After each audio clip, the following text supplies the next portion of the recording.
Thought matters, and thought is the starting point of everything you get or everything you don't get. Things happen. Life is messy. Yeah. But if you look for the equal or greater benefit of every situation you're in, you will become an individual that has great wisdom. I began to look at successful people. What do they have? How did they get it? And it started with a desire, and then to create a reputation of over delivery, of doing more than you were ever asked to do. And I get approached by a lot of different companies about creating their theme, creating their processes that isn't written, but it's discovered from them. We have to research them, share it, how to articulate it. Welcome back to the Hustle and Grind podcast, the show where we dig into why real entrepreneurs trade comfort for conviction. This isn't about vanity metrics or overnight success. It's about the stories behind building a reputation that actually matters. I'm your host, Andrew, keynote architect, platform builder, and fellow founder in the trenches. Today, I'm sitting down with David Ibarra, the founder of eLeader Tech, Beyond Think and Grow Rich Institute, and a lifelong advocate for turning purpose into performance. David's journey started as a dishwasher at 18 and led to becoming the youngest franchise owner in Marriott history just 10 years later. He built businesses across hospitality, automotive, software, and leadership consulting, all anchored on one mission: helping people take control of their future. From foster care to founder, David's story is all hustle, all heart. Let's get into it. So, David, I am honored to have you on the podcast today. Thank you so much for being here. I really appreciate it. And I am thankful that you invited me. And we've already had an amazing conversation before, and so I know that this specific episode is going to be really something special. So I want to start off, and I always start this off, I'd like to get to know you a little bit more, and I want to make sure the audience knows what your genius is. What's your ninja skill? Well, I'll tell you what, my ninja skill is the ability to control the things I think. Thought matters, and thought is the starting point of everything you get or everything you don't get equally. Wow. That I love that you started with that, because that's something that I think everyone is challenged with. Something that I've known from the beginning is that thing you get in your head, what's in your head is going to be reflected outwards. And so expand a little bit more on that for me, because I think you put it in an interesting way, and I'd love to hear more.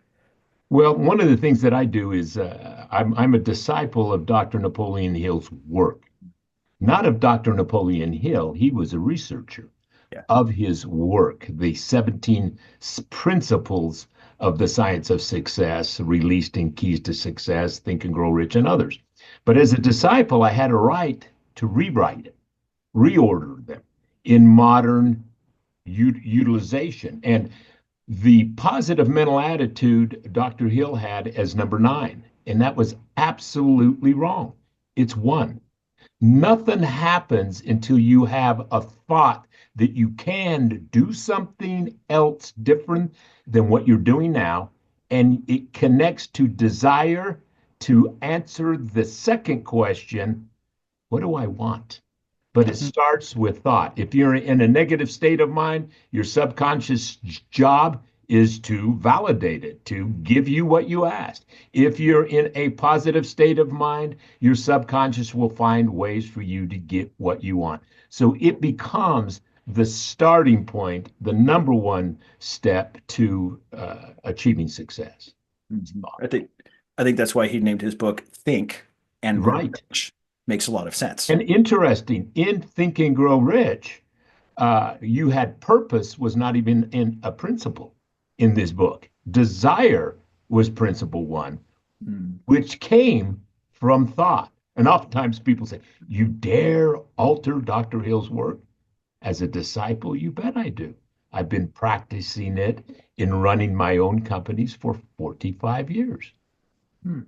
Absolutely. So let's touch on that for a second, because I also want to hear kind of what you do as far as companies for 45 years. We hear people 20, 30 years. 45 is a new one for me. I think you now have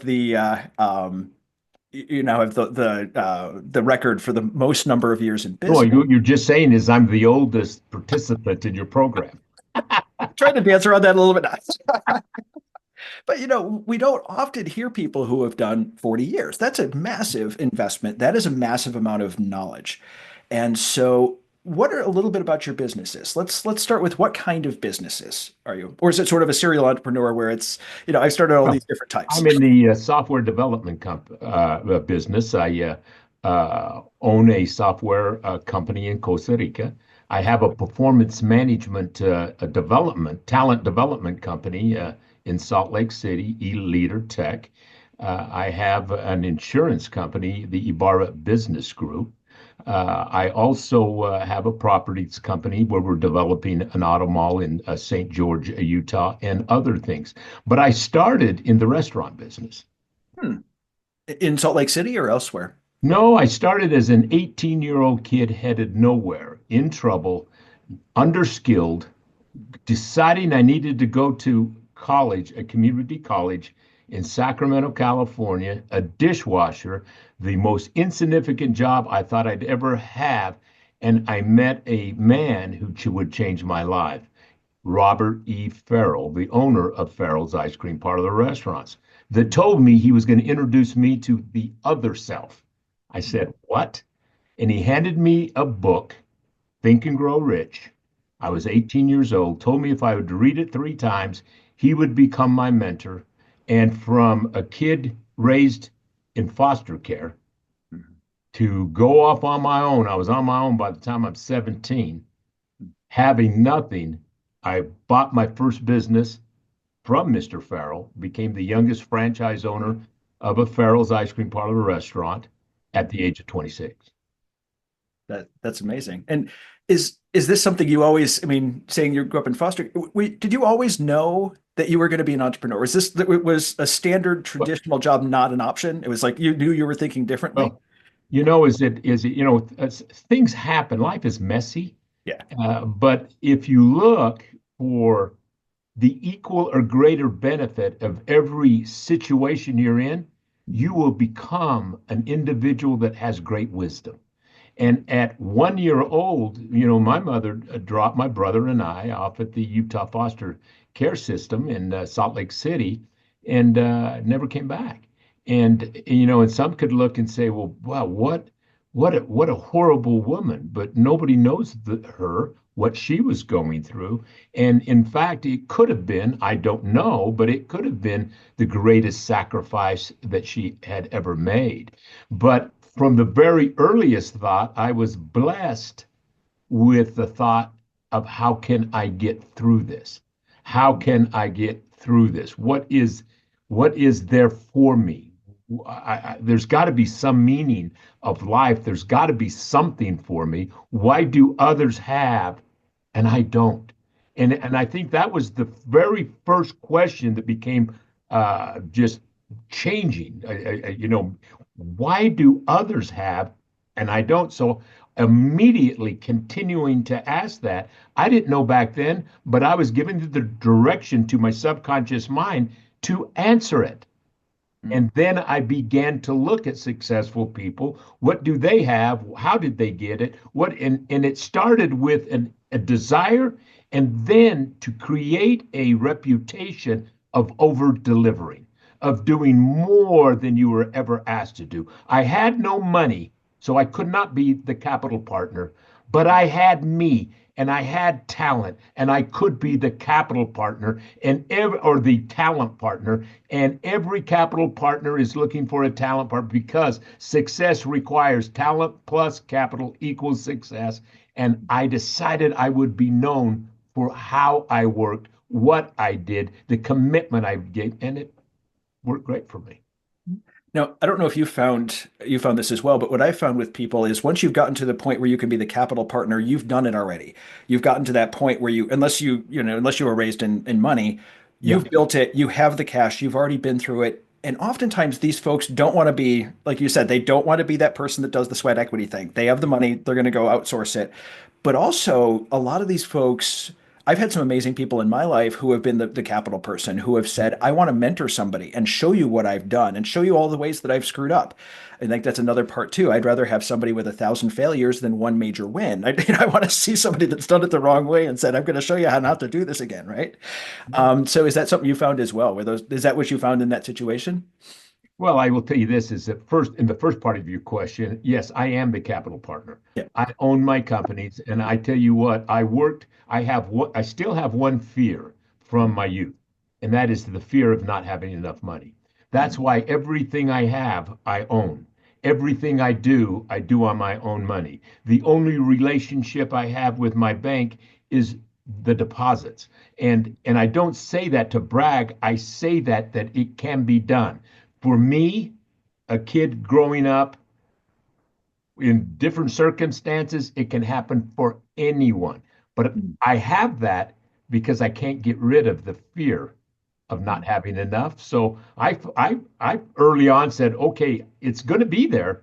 So there's one way to make sure that I satisfy it is is do well enough that I don't have to have a loan to be worried about. But secondly, is that I was speaking in Phoenix yesterday, and in all of the talks that I do, talent plus capital equals success.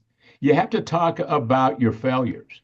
You learn more in your failures. People ask me, why haven't I seen you on the speaking tour? And I says, because I'm busy doing these principles in the companies I own. But I do dedicate 20% of my time to sharing the knowledge I gained, the wisdom that never gets old. But where does wisdom come from? Failure. It comes from defeat, not failure, excuse me. Defeat you wouldn't accept as failure. Yeah. And there's where you gain wisdom. And wisdom never gets old. No matter how old your vessel gets, wisdom does not get old.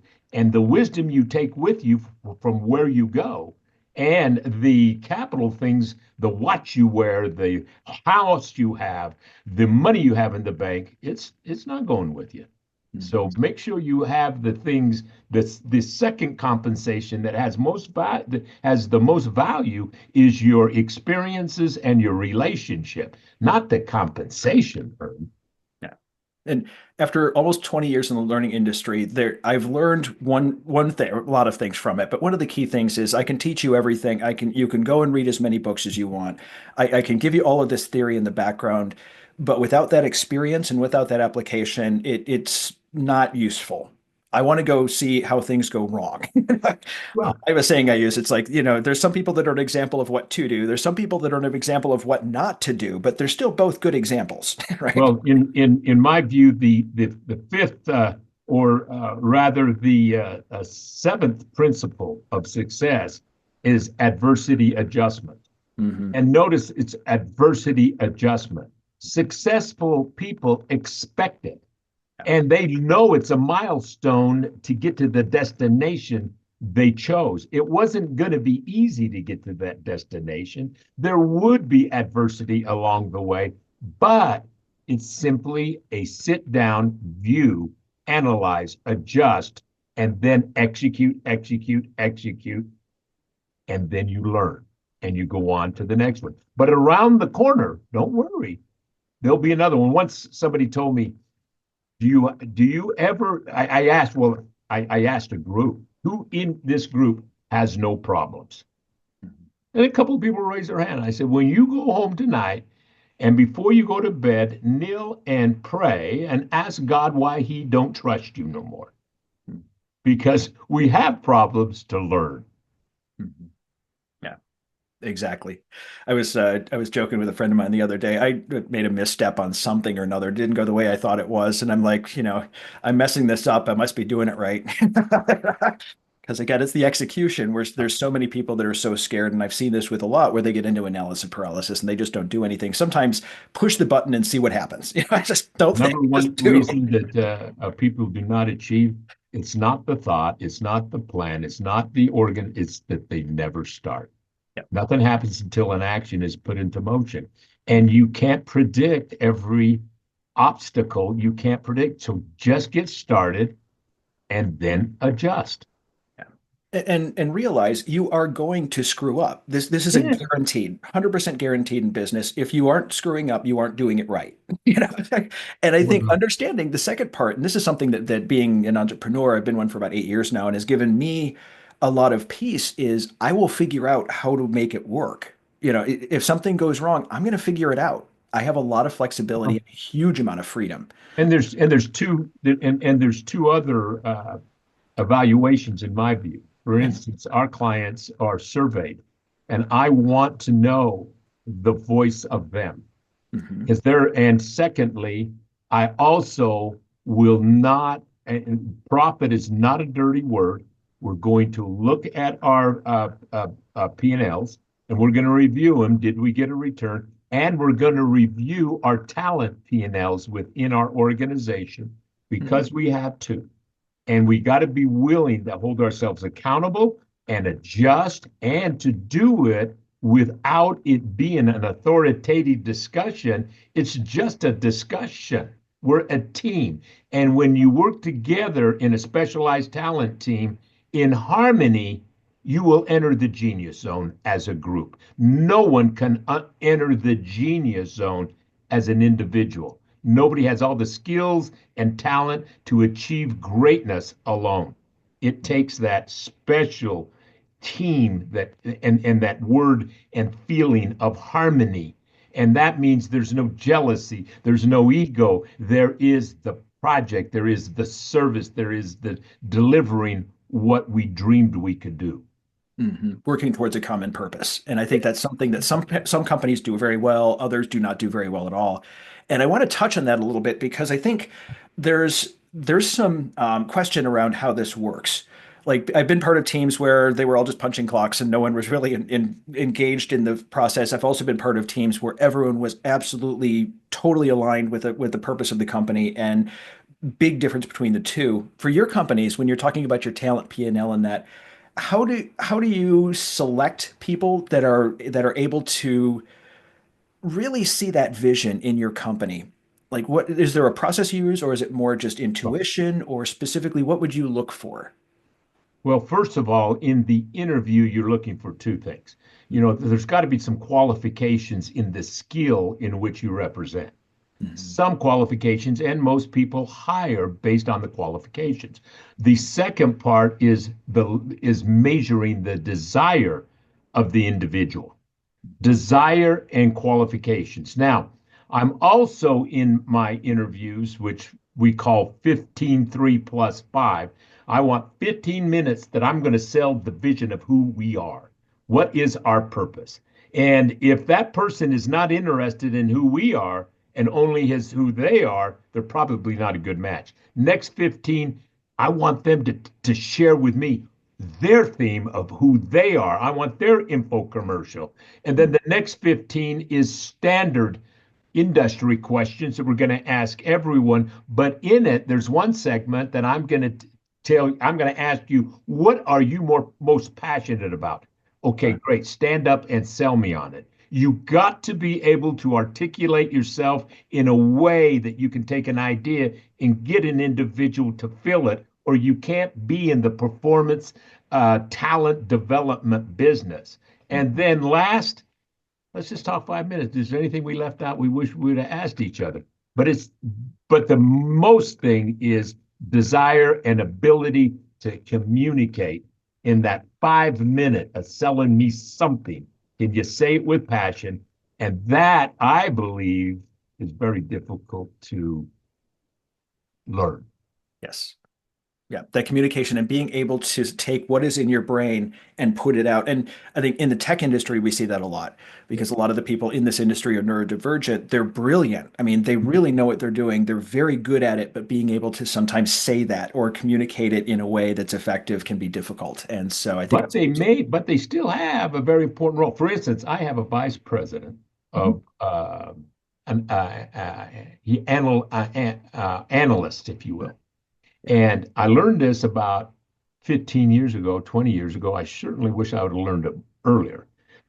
but I come up with an idea. I have a developer that knows me well. He knows my quirks, and I'll take something and we'll put it on a screen and we'll make it look like it's a software that it works just to see how it feels touch. I'll show a couple of clients, have a couple of focus groups, and if the yes, that is great, then I give it to him for 30 to 60 days to Mhm. analyze. Is there a place in the market for this?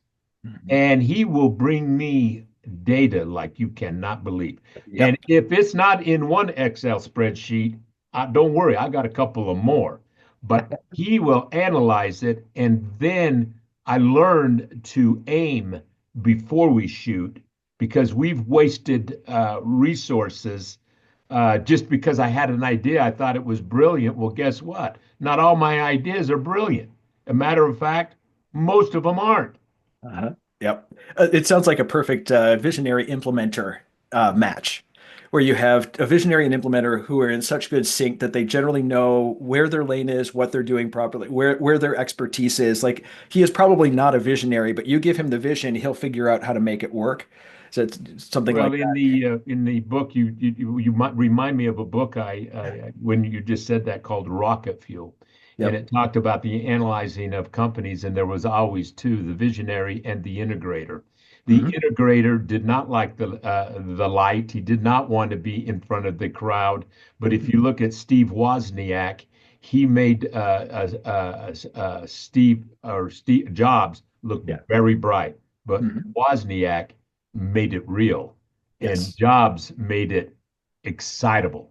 Yeah, absolutely. It comes from EOS, from the book Traction too, where they say implement or integrate, same concept, Yeah. where you have this dichotomy where two completely different roles.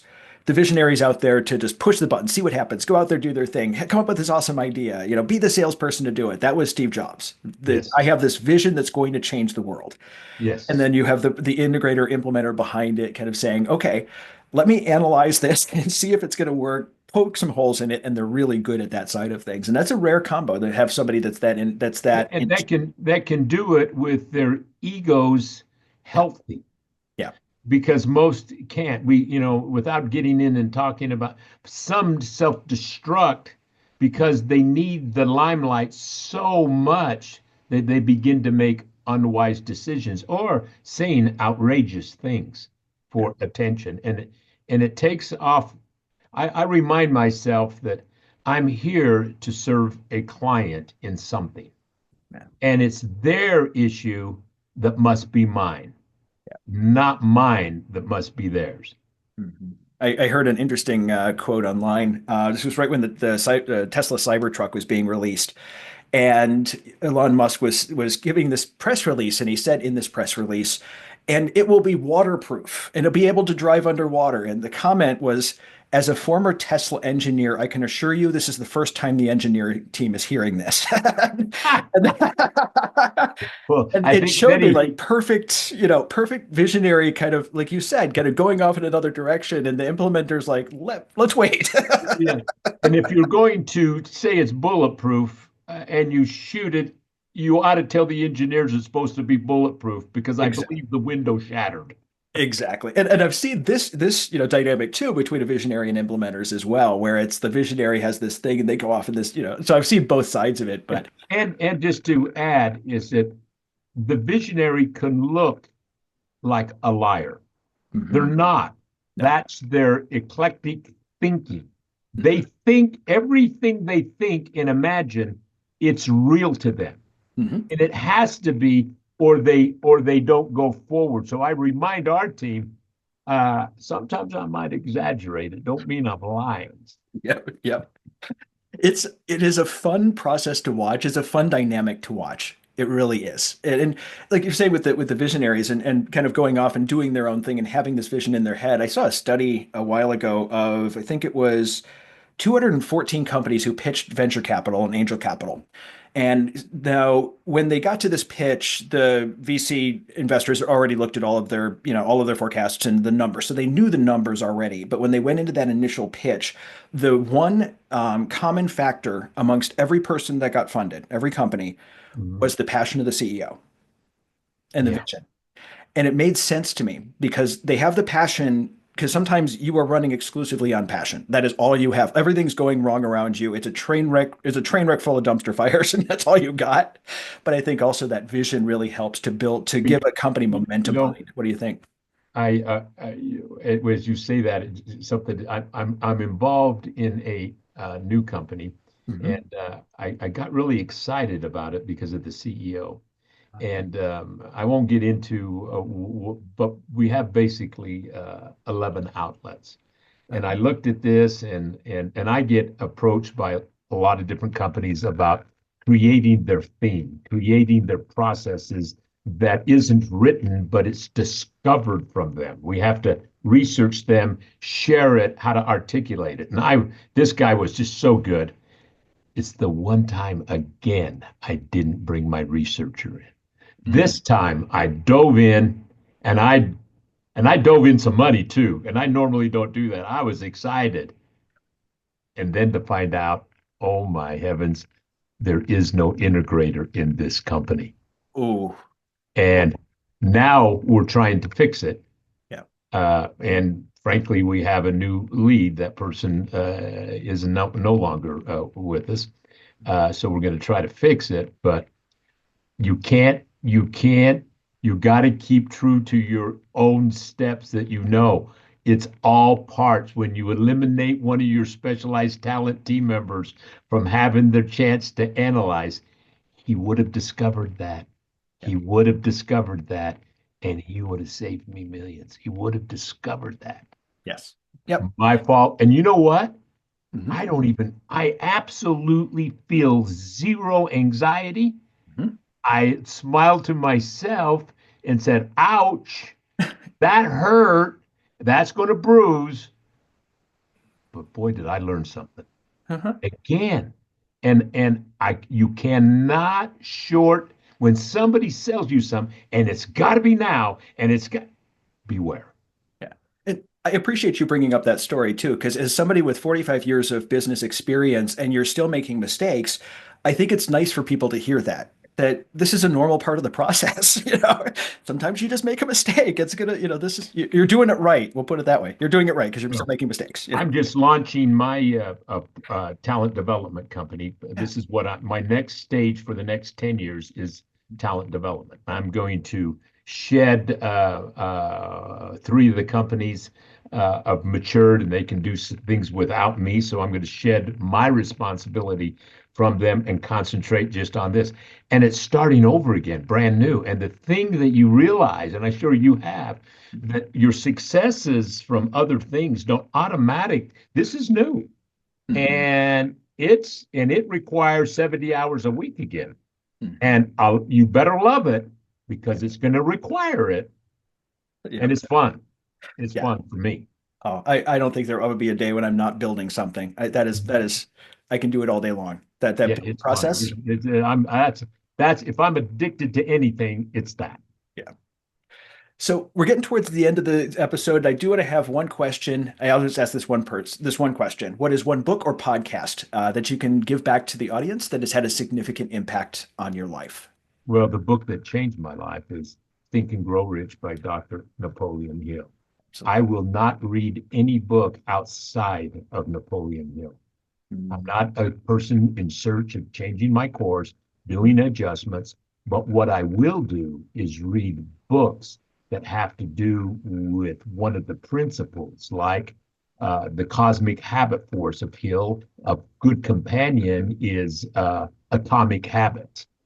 You look at a specialized talent team, a good companion to strengthen your belief is rocket fuel. And so I read a book a month, but I'll pick one that has to do with one of the principles to supercharge my belief and to make me more unconscious competent in those areas. But Absolutely. Think and Grow Rich, without a doubt. That book changed my life as well. And the fact that it's over 100 years old and still relevant should say a lot about what Dr. Hill did. Well, there is a new relevant book now called Live Ready Beyond Think and There you Grow, go. which is in modern English, available on Amazon and on uh, Audible. Absolutely. And if anyone wants to learn a little bit more about that, there will be a link in the show description so they can get some more information about you. David, thank you so much for being on the show today. I really appreciate your time. Well, I look forward to meeting you in person Absolutely. the next time you're in our area of Salt Lake City. Absolutely. My pleasure. I would love to. Thanks for tuning into the Hustle and Grind podcast, where we unpack what it really takes to build something that matters. If today's conversation hit home, do me a favor. Share it with someone who's in the trenches too. And if you're building your own brand, platform, or message and want help turning that story into serious authority, head over to theauthorityforge.com to see how we can help. Until next time, keep showing up, keep shipping, and keep chasing the work that sets you on fire. I'm Andrew, and this was the Hustle and Grind podcast.